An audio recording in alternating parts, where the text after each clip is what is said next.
Welcome to the Early Morning Sunday Show! Woo! Enjoy the music knowledge dump from genius Steve Carlson.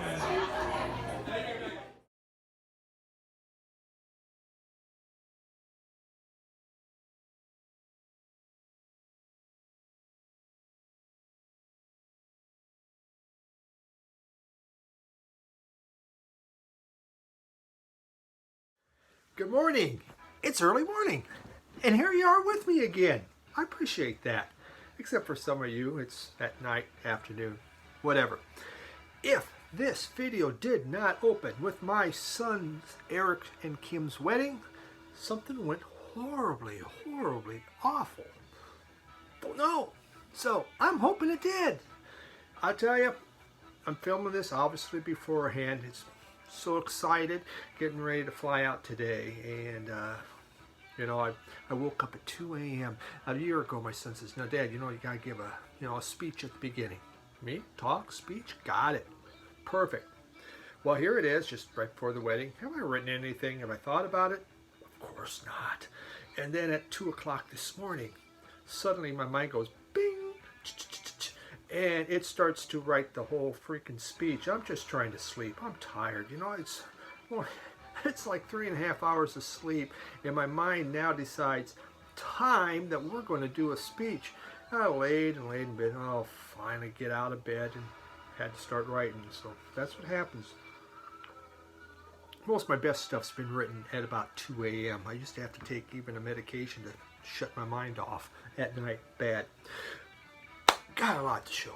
My goodness. So I'm going to show the first few things a little quicker because the things that are common. You've seen it before, and I'm like, what was that? But it's just something I brought in, and I'll show you. There's a lot of stuff. I've been playing put it in. It's just I appreciate it. I got more BCLT, SCLT came in, and probably in another week I'll do another video, another thank you video with that. We're about toward the end, I think. First one though, this is something I bought. Mobile Fidelities. I bought the band. This is the band's second album. Absolutely gorgeous sounding. You know, I first heard the band in probably toward the late 70s when I was in college. I heard them on the radio, and my first thought was, what a bunch of old-timey hokey music. I absolutely, it did not resonate with me. I mean, Talking Heads or the band? With Talking Heads, Gary Newman or the band? Gary Newman. Times change. By the early 90s, The Weight really began the song The Weight and Long Black Veil. I was hearing that, and I was like, man, I'm liking this. And, you know, I became fans, and I began to buy their stuff. I was never a completist. Actually, up there, I'll have to show it one day, I bought a band box set of all their albums from Capitol. So this is their second album, and it had The Weight on here, Cripple Creek. Just beautiful roots rock out of, for the most part, Canada. Really happy to get that from Mobile Fidelity. And I was in a record store, and they had this at a pretty good price. It's their Mobile Fidelity. This is Jack Johnson. This was made in the early 70s. There was a documentary being made about Jack Johnson, the boxer. So they asked Miles Davis, hey, do you want to make the music for it? So Miles did. The problem is, really the music didn't fit the documentary because this is a guy from the 20s, but the music was so modern. It didn't really fit. But what he made was two incredible pieces of music. Each side is about 25 minutes long, just with two. And what was interesting is this was done in the early 70s, and he brought Herbie Hancock back in to play on keys. He would do that. He really liked Herbie a lot. So I was just, again, super excited. The sound quality is superb on this. You know, it just, as I've redone my record buying now, it's not so much as an OG as what really sounds good. I'm getting old. I don't have time to sit there and chase down a bunch of stuff. So, last week on my show, I showed this baby Woodrose, and I mistakenly said this was, you know, a bunch of covers. That's this baby Woodrose. This has tons of covers that they did from like the Stooges, the Saints, the Sonics, Captain Beefheart, Painted Faces, the Lollipop Shop, 13th Floor Elevator, the Savages. They're all on here. This is their way of giving tribute to some of the people that influenced them. It's a good album. For me, it was not a great album. This one had more newer material. This is from Into the Teens. I like the art stuff better, but still very psychedelic, very out there. Great listen to. So, Baby Woodrose out of Denmark. It is a group that I've really like a lot, and it was turned on to viewers like you. So let's get into meat potatoes now. Here we go. First, we're going to talk about Art Blakey here, and look at this. And in, what was it, probably 58, Art Blakey put out his masterpiece, Moanin'. And on here, I mean, he had tenor sax was Benny Golson, and this was really good. Well, after this came out, when they were ready to kind of go record it again, his saxophonist Benny Golson left, so he had to come up with a new saxophone player. And what he came up with is he brought in Hank Mobley. So this just came out. This album was recorded in March 8th, 1959. It was a tribute to me, as a matter of fact. You might not know that. I was born on March 2nd, and they heard about this, and let's go and make an album as a tribute to this wonderful guy born in Wahoo, Nebraska. Woohoo! So they did. So this came out in 59. It just was released. Think about that. 60 years later, unissued. And this was happening in jazz. And, you know, right now, there's just kind of fun in jazz is what you're finding is you have all of this music that people are finding and they're reissuing. So in this case, you know, here he comes off, Blakey comes off of Moanin', and things are great. They've been touring. Well, in Europe, they're starting to release some of his music, his live sets. Well, they recorded this, and they did it really quickly. Couple of the songs, actually, let's see, M&M is one, and Close Your Eyes. Two of the songs on here became some of their standards. But you had playing on this Lee Morgan on trumpet, Hank Mobley tenor sax, Bobby Timmons piano, Art Blakey drums, and Jimmy Merritt on bass. But it never got released. Instead, what the company did is they put out a couple of Live at Vanguard recordings, which were huge. People wanted these live jazz recordings. That's what was popular. So this studio version of these songs got put on the shelf. Now what you find is the studio versions are shorter, but they're also faster. This is some really good hard bop music. It's so exciting to listen to. I have to say this just jumped to the top of my list of things that I'd like to play. It's brilliantly recorded, and it's just superb. But it's good, quick, fast, hard bop, finger popping, which is what I want. Couldn't have been more delighted on this out there. Art Blakey and the Jazz Messengers, just coolin'. For those of you that like that late 50s, 60s jazz, it's awesome. From a viewer like you, one of you suggested this, and I'm sorry, I can't remember, but they said, Steve, check out Gary Olsen. And so I was in the comments, I believe, and I went and read, please let me know who you were, because I really appreciate you. So I went and found it, and I ordered it, not knowing, I had no idea, I didn't play any of it, I didn't go on YouTube, I didn't listen to it. I tend to do that a lot, you know. You have technology, why not just listen to the crap first, huh? I don't. Sometimes I do. So this came in, and Gary Olsen, he had a group called Lady Bird Transistor. For whatever reason, how we came up with that name, I don't know.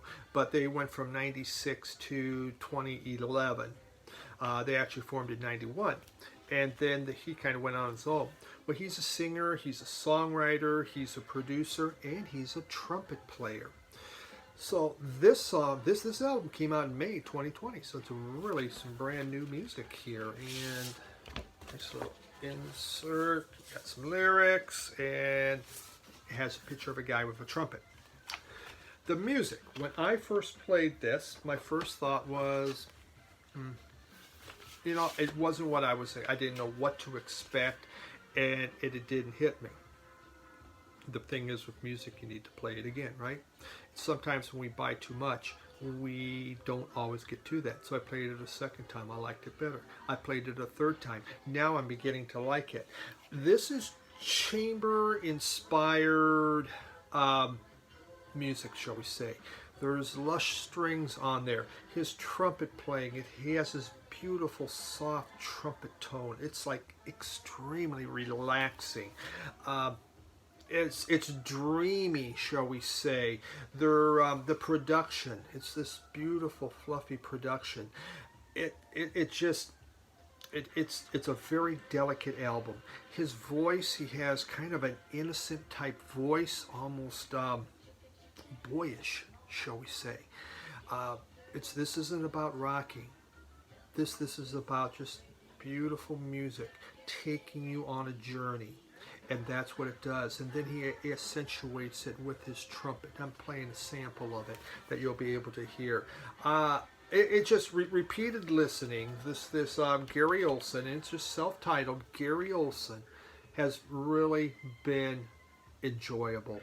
Again, it just didn't blow me away at the start, but now it's been one that I like to put on. So, you know, if you're a hard rocker, stay away. But man, if you just want something quiet, fun, introspective, but yet beautiful, nice album. I highly recommend that.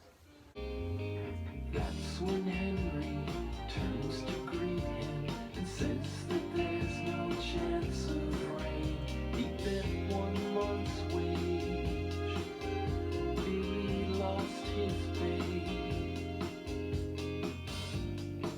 Captain Billy, goodbye. Joey darling, it's time. And wherever she goes, even Navy boats walk through the snow.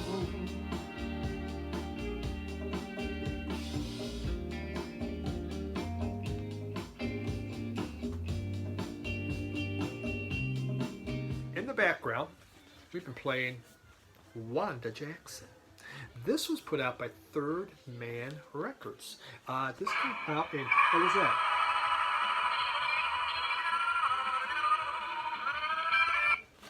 I didn't even know that was on there until the other day. Open there. What the hell? The Queen of Rockabilly. You know, I just finished this book on Wanda Jackson. I had a number of her late 50s, early 60s rockabilly albums, and some were OG presses, some were new ones. Well, shall we say they're gone. But I like her, and I didn't really know much about her till a year or so ago. And I was hooked because she had that voice. She started as a country singer. She met Elvis. Elvis gave her his ring. They were like together. Then he went to make movies. But he convinced her to go into rockabilly. She goes in, there's a song she wants to sing, and she growls. And she comes along with this Wanda Jackson growl. Holy crap. Rockabilly was born. She's the first, for women, and she was really the first one, the very first women rockabilly singers. In the 60s, she went back to country. In the 70s, she found religion and did gospel. Eventually, began becoming lost within the shuffle. Rockabilly resurgence in the 80s. She was come back, and then Sweden gives her a call. Sweden says, "Man, we love you up here. You gotta come tour Sweden." And so she did. And they loved her. And it got her back. And then she became popular in Europe. And like so often, our older artists become big in Europe. And finally, it takes the U.S. a while to catch on to them again. So Jack White, I'm sorry, I'm going on this. Jack White gives her husband, Wendell, a call and kept calling him. And Wendell, her husband, he didn't know who the hell Jack White was. So he tells us, she's talking to her and says, this guy named Jack White's calling. Well, her grandkids go, Jack White, what are you doing? Why aren't you answering that call? And so they get a hold of him. Jack White wanted to produce her. And she didn't know who they were, but she decided to. So they went, and by the time she got there, White had already rehearsed the band on the songs he wanted to play. And I'm telling you, they are tight. I mean, the band is incredible. Her backing bands, the horns. I mean, it's amazing. Such a great album. She does Rum and Coca-Cola from the Andrews Sisters. Jack White called up Bob Dylan. Hey, I'm producing Wanda Jackson. What song can I use? He goes, use Thunder on the Mountain. Now on that he sings about Alicia Keys. She changes it to Jerry Lee Lewis. I mean, she made it her own. She does You Know I'm No Good from Amy Winehouse. Some of these songs, I can't sing them. And Jack White says, yes, you can. It was like Rick Rubin, what he did with Johnny Cash. He put belief in her, and she came out and she did it, and she just smokes this thing. Oh my God. She never did anything. She never took the Botox. She goes, you know what? God made us the way we are. We age the way we are because that's the way it should be. Regretfully, she had a performance at the Grand Ole Opry the night before, or a couple days before her mother died. Then after the Grand Ole Opry, she had a day off, and then she had to go. She's supposed to go on the David Letterman show. Her mother's funeral was right in between. So with all that tragedy, that was going on. She'd only been to the Grand Ole Opry once. That was in the late 50s. She went in there. Wanda Jackson was known for wearing spaghetti dress. She liked to dress sexy. Cleavage, whatever. And she goes in the Grand Ole Opry and they go, honey, you can't go on. You're showing your shoulders. You have to cover yourself up.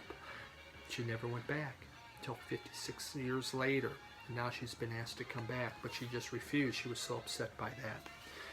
Smoking good album. Smoking good. 2011, this thing out. Rockabilly. Beautiful. Her voice is wonderful. And Jack White's band tears it up. Take a look. Wanda Jackson, Thunder on the Mountain. Go onto YouTube. Look at that video.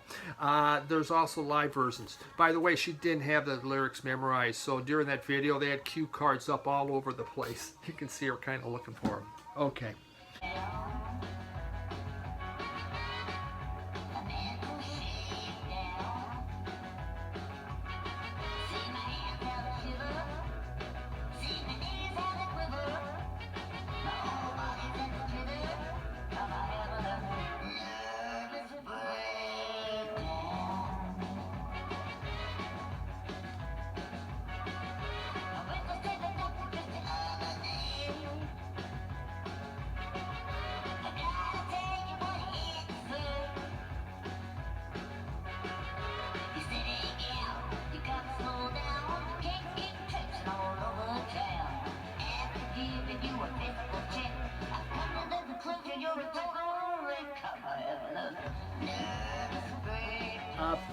This was one I picked up just recently because I can't pronounce it, so I did. Tunji Oilana, I'm not sure. A Nigerian retrospective, 66 to 79. Obviously Nigerian, musician. He was an actor. He was a composer, folk singer. He's not Afrobeat. He's what they call F-E-E-F-E. We'll call it Effie. You call it whatever you want. You can Effie it off. I don't care. But it's more of a traditional form of kind of folk from the elk. They called it Egba Fest, I believe. And it dealt with the goddess of fertility. But it's more folk singing. Now, him and Fella were were coming up right at the same time. And they were from the same region. But Fella went into Cootie, whatever. He went into more of the big, hard band sounds. He had a huge band. He didn't have so much. Tunji, yes. So he used less people, but it was more folk type. So this is a nice introspective of his music, so you could hear what it sounds like out there. And the label just came on, is Soundwave. If you know, there is some Afrobeat type stuff, which is really what I like, and I didn't know what I'm getting into. Again, it's just, you know, when it comes to African music, for the most part, I'm blind buying the heck out of it, because that's how you explore and that's how you learn. And so this was, like, again, it's just a little more folk oriented. It doesn't have those really deep grooves, but this is lyrical. Cootie's music's not necessarily lyrical. The voices are used to be part of the instrument. Here, the vocals are the story. So, kind of the difference.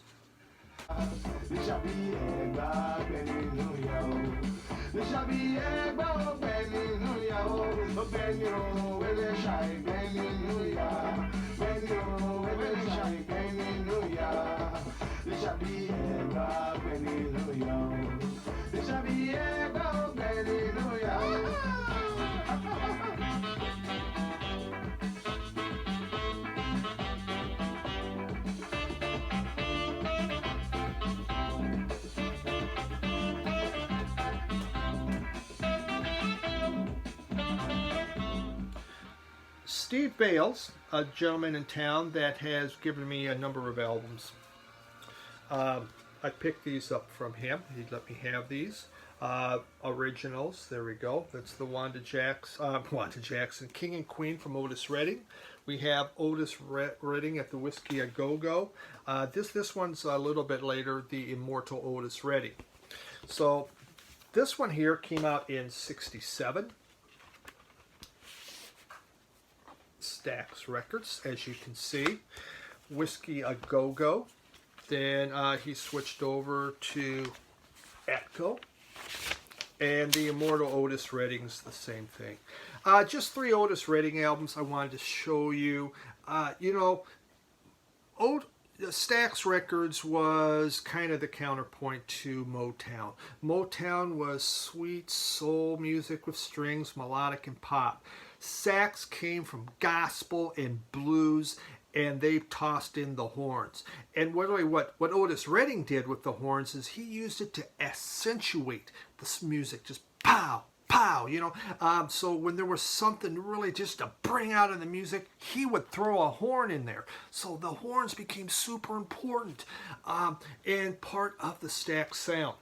Of these 3, obviously the Immortal is going to have the hits. And even Steve even autographed it for me. Steve, appreciate that. This thing rips it up at the Whiskey A Go-Go. If that's one you can find a great sounding repress. All 3 of these albums are in just phenomenal shape. I'm telling you, Steve, you took great care of your records, which you know. My friend here, he has an incredible collection, and it's in the basement, and it's safe. I said, how you do that? But just really, he has his voice. He conveys absolute urgency in his songs, and you know, he passed away shortly after this one was done, but he left sitting on the dock of the bay, which was showing his change in direction in almost more of a Dylan folk type feel. Great stuff. Otis Redding. How can you go wrong? And when you can get some OG presses, that's great. Final one. This is a comp I bought just because I like the cover. How's that? Local Customs. It is. It's called the Cavern Sound. And the Cavern Sound came out of Independence, Missouri, which is a suburb of Kansas City. Various albums from that label. What that sound is about, I think there's a booklet in here, is there was in Kansas City, there was a man, and his name was Jerry Reesley, and he was working for the Mormon Church, and the Mormon Church in Kansas City had a huge organ. Well, they had they taped everything, and so they had all this music they needed to store. Well, there were these caverns underneath. So Jerry went down there and found that these caverns were a perfect place to store the music. He created a studio down there. And eventually that studio had a 16-track recorder. And in that market, there was the only 16-track recording machine. So that was going on. And so he brought in all these artists. All these regional artists came in to record there. And here's a bunch of the 45s that came off it. Now I'm going to play you a sample, to me one of the best songs. The music's all over the place, so it looks like it's really like garage, psy, grungy. It's all over the place. Mildly disappointed. You know, if for those of you that like those kind of the obscure 45s, the obscure type singles that are out there that never went anywhere, you would probably like this. This company that does this, Cavern Sounds, actually Cavern Sounds is the name of the record. Local Customs, I guess, is the album, is the company. They do a lot of these. It's interesting, you know, when you think historically on it. Overall, though, most of the songs are just kind of for me. So.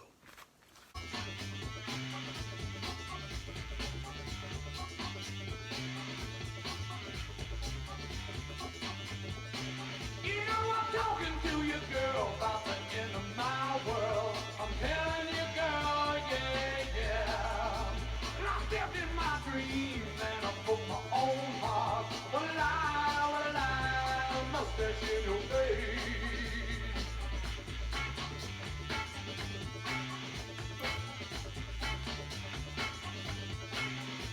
You're losing your way to the end of my time. I'm loving you, girl, yeah, yeah. That's my update. Thank you so much. Again, I appreciate it. It's been just a joyous time in my life. One of those happiest days of your life with the wedding. Couldn't have been happier enjoying Denver. So thanks for tuning in, everyone. Have yourself an absolutely wonderful week. Bye.